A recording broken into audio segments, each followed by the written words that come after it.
फिर बेच दिया। अच्छा, मैं इनके ईमान की बात नहीं कर रहा हूं क्योंकि सोशल मीडिया ने तो मान लिया है कि ये तो बिके हुए हैं, इस तरह की हेडलाइन पर सच मान रहे हैं। गलत ग्राफिक है, इसको शेयर मत कीजिए। सरकार ने बेचा क्या है? वो सड़क बेची है। कौन सी बेची है? ईस्टर्न पेरिफेरल एक्सप्रेस वे बेच दिया है। किस कंपनी को क्या मुनाफा दिया है ये बात करूंगा। और दूसरी बात करूंगा कि शिवपाल यादव कैसे अखिलेश यादव के साथ चले गए। उनके पास तो मौका था, लेकिन क्यों चले गए बताऊंगा। केंद्र की नरेंद्र मोदी सरकार ने एनसीआर की जो ईस्टर्न पेरिफेरल एक्सप्रेस वे है को बेच दिया है। कनाडा की पेंशन फंड सीडीपीक्यू की सहायक कंपनी है मैपल हाईवेज ने इस सड़क को 6,267 करोड़ रुपए में खरीद लिया है। 2022 में सड़क खरीदने का यह सबसे बड़ा सौदा है। सड़कें बेच करके सरकार ने पैसे कमाने की एक योजना बनाई है। अमूमन इसको आप एसेट मोनेटाइजेशन प्रोग्राम नाम से जानते होंगे। अब इसी योजना के तहत एनसीआर की यह सबसे महत्वपूर्ण सड़क 20 साल के लिए बेची गई है। इस बात की जानकारी मैं आपको दे रहा हूं जो आपको मीडिया नहीं देता है, इसलिए ऐसे ग्राफिक्स पर यकीन कर लिया जाता है। 135 किलोमीटर लंबी ईस्टर्न पेरिफेरल एक्सप्रेसवे को कुंडली गाजियाबाद बानेसर पलवल एक्सप्रेसवे भी कहा जाता है। केपीएम एक्सप्रेसवे देश के 4 सबसे व्यस्त राष्ट्रीय राजमार्गों कुंडली जो सोनीपत के पास है, NH1 बहादुरगढ़ के पास, मानेसर में NH8 और पलवल के पास NH2 को जोड़ता है। यात्रियों के लिए EPE पर 7 तकरीबन एग्जिट पॉइंट है। ये 6 लेन का एक्सप्रेसवे है जिसकी कुंडली से मानेसर तक की लंबाई तकरीबन 83 किलोमीटर और पलवल से मानेसर का जो लंबाई है तकरीबन 53 किलोमीटर है। 6 लेन में 3 फुट चौड़ा धातु बीम युक्त क्रैश बैरियर बनाया गया है। सभी लेन LED और सोलर पैनल लाइट के साथ सजाई गई हैं। ये तो बात होगी बहुत बेसिक सी इसके बारे में। NHAI की सड़क बेच करके पैसे कमाने की यानी कि संपत्ति मुद्रीकरण मोनेटाइजेशन की यह 2022 की सबसे बड़ी बिकवाली है। टोल ऑपरेटर ट्रांसफर यानी कि TOT परियोजना के तहत इसे कनाडा की जो कंपनी है उसको बेच दिया गया है। समझौते के मुताबिक CDPQ इंडिया 20 साल तक इस सड़क से टोल को वसूलने जा रही है। इस दौरान सड़क की जो मरम्मत का जो काम है वो कंपनी का होगा। 20 साल सड़क से कमाने के बाद कंपनी इसे सरकार को सौंप देगी।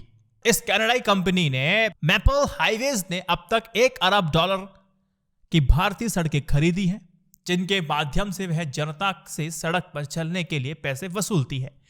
कंपनी ने इससे पहले 67 किलोमीटर लंबे टोल रोड जगन्नाथ एक्सप्रेसवे का अधिग्रहण कर लिया था जो ओडिशा में भुवनेश्वर से चांदी खोल के बीच बना हुआ है। कि जो ईस्टर्न पेरिफेरल एक्सप्रेसवे है यह सड़क दिल्ली में सड़क जाम और प्रदूषण से निपटने के लिए बनाई गई थी।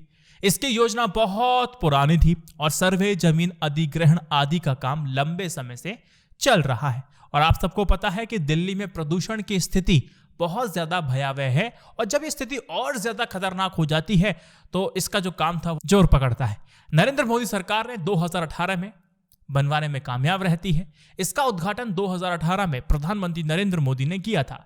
इसमें जमीन अधिग्रहण से लेकर के निर्माण तक तकरीबन 10,800 करोड़ रुपए का खर्च आया था जिसे 6,267 करोड़ रुपए में बेचा गया है। मैपल के अधिग्रहण से पहले ईस्टर्न पेरिफेरल एक्सप्रेसवे पर हर साल कितना वसूली होती थी? हर साल टोल वसूली के लिए कंपनी का ठेका बदल जाता था और वह कंपनी केवल टोल वसूली तक ही सीमित रहती थी। यानी कि सड़क की जो मरम्मत होगी इसकी मरम्मत की जो जिम्मेदारी है वो NHAI की होती थी। अब कंपनी ने क्या किया? कंपनी ने 6,267 करोड़ रुपए एकमुश्त जमा कर उसे 20 साल के लिए खरीद लिया है। इस तरह की सड़क खरीदने वाली कंपनियां पहले ये देखती हैं कि सरकार जो दे रही है, सरकार ने जो सड़कें बनवाई हैं उस पर तकरीबन कितना ट्रैफिक रहता है, कितने लोगों का आवाजाही है। जब उसको लगता है कि पर्याप्त मात्रा में है, संख्या में लोग आते हैं तो उस सड़क से आना जाना होता है और टोल से मोटी कमाई की जब उम्मीद हो जाती है, कैलकुलेशन अच्छा बैठता है, उनके फेवर में आता है तो कंपनियां उस सड़क को खरीद लेती है। उनका काम टोल वसूलना और इसका रख रखाव करना होता है। कितना टोल वसूलना है वह सड़क खरीदने वाले कंपनी ही तय करती है। यह बात आपको ध्यान रखना चाहिए। आज आप कुछ टोल दे रहे हो, आने वाले वक्त में अगर आपको लगे कि आपसे 25 रुपए फालतू लिए जा रहे हैं तो सोचना काम होना शुरू हो गया है। सेकंड बात करता हूं अखिलेश यादव की। भतीजे अखिलेश यादव ने मंच पर अपने चाचा शिवपाल यादव के पैर छू करके आशीर्वाद ले लिया है। तो आप कहेंगे इसमें बड़ी बात क्या है? थोड़ी सी तो है। देखिए, चाचा शिवपाल ने भी बड़ा दिल दिखाते हुए मैनपुरी की जनता से बहू डिंपल यादव को रिकॉर्ड मतों से जिताने की अपील की है। अभी बाईपोल इलेक्शन मैनपुरी में हो रहे हैं, आपको पता होना चाहिए। अब इसी के साथ ही माना जा रहा था कि अखिलेश यादव और शिवपाल सिंह के बीच कई सालों से लगातार जो राजनीति की रस्साकसी थी वो खत्म हो गई है, इसीलिए वो साथ आ गए। लेकिन इसके पीछे पॉलिटिक्स अगर मैं आपको समझाऊंगा तो कहानी बहुत टेढ़ी सी है। देखो, अखिलेश यादव को मुख्यमंत्री बनाया गया, तभी से शिवपाल यादव टीज खाए बैठे थे। मैनपुरी लोकसभा सीट पर अपनी पत्नी डिंपल यादव को चुनाव नहीं जितवा सकते अखिलेश यादव, ये पता था अखिलेश को भी, इसलिए उन्हें चाचा शिवपाल का साथ चाहिए था। अब चाचा शिवपाल ने साथ अखिलेश यादव को क्यों दिया, मतलब क्यों रहा? वो अपनी कसक, वो अपनी टीस निकाल सकते थे, तो क्यों नहीं निकाली, ये समझने वाली बात है। तो मैं आपको समझाता हूं। मैनपुरी उपचुनाव में बीजेपी ने डिंपल के खिलाफ शिवपाल की पार्टी से बीजेपी में आए रघुराज सिंह शाक्य को मैदान में उतारा है। अब जो शाक्य हैं दरअसल शिवपाल के बहुत ही करीबी माने जाते हैं, लेकिन विधानसभा चुनाव से पहले शिवपाल के सपा से गठबंधन होने पर उन्होंने बीजेपी का दामन थाम लिया था और उनके लिए वो बात करते थे।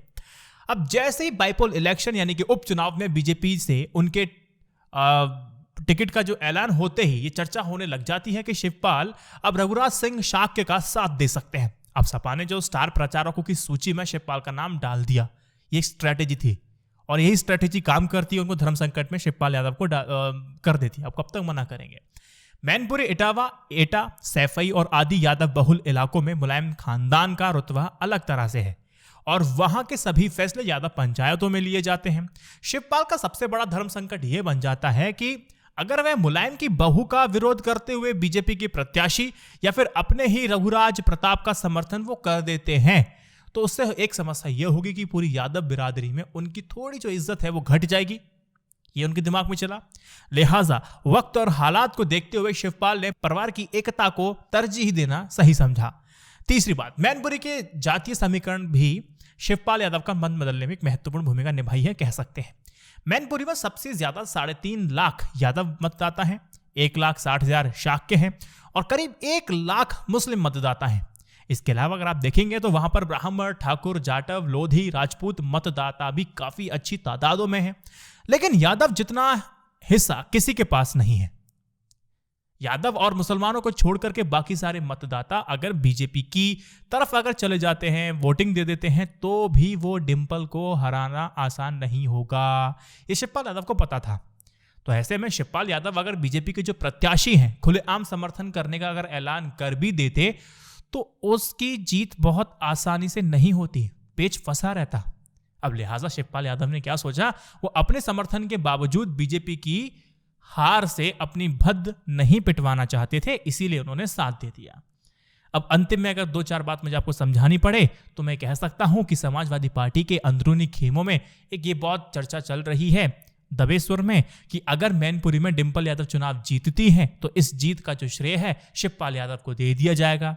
अब आगे चल करके शिवपाल यादव की तरफ पार्टी की तरफ से शिवपाल यादव को राज्यसभा भेज दिया जाएगा और उनकी जगह उनके बेटे हैं जसवंत नगर की सीट से उपचुनाव लड़कर के विधायक बन सकते हैं। तो ये आगे की स्ट्रेटेजी अखिलेश यादव बना के बैठे हुए हैं। तो ये है इसके पीछे की राजनीति। मुझे उम्मीद है आपको समझ में आ गया होगा। इस वीडियो को 3 व्हाट्सएप ग्रुप में शेयर कीजिएगा। जय Hind, Vande Mataram, stay updated, stay educated, सत्यमेव जयते। नमस्कार।